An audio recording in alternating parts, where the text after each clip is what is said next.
এটার এই যে আপনার পেজ এত ফলোয়ার এত এটা করার ক্ষেত্রে আপনার কি করা লাগতেছে আসলে, মানে শুধু কন্টেন্ট দিয়ে যাচ্ছেন না, এটার ভিতরে কোনো টেকনোলজি মানে কোনো কার্যক্রম আছে? আসলে মেইন বিষয়টা হচ্ছে কি, বাংলাদেশে বলেন বা আসলে প্রতিটা কন্টেন্ট ক্রিয়েটরের কিছু সিক্রেট থাকে, যে সে কিভাবে ফলোয়ার পাচ্ছে, কিভাবে তার ভিউ হচ্ছে, কিভাবে এডিট করছে, কি ভিডিও ইউজ, কি ক্যামেরা ইউজ করছে, কি মাইক ইউজ করছে, ঠিক আছে, কি অ্যাপ দিয়ে সে এডিটগুলা করছে, এই টাইপের ছোট ছোট অনেক বিষয় আছে যেগুলো আসলে একটা কন্টেন্ট ক্রিয়েটরের ভিতরের বিষয়, এগুলো আসলে সবাই প্রকাশ করে না।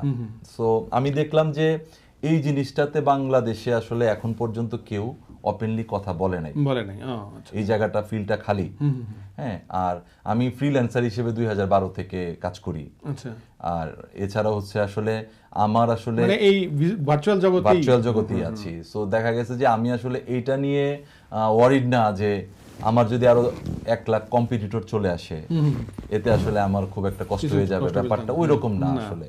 ঠিক আছে, কারণ এরপরে আরেকটা নতুন কিছু আসবে। আর যে ক্রিয়েটিভ ওয়েতে কাজ করতে পারে তার আসলে আমার মনে হয় যে চিন্তা করার কিছু নাই।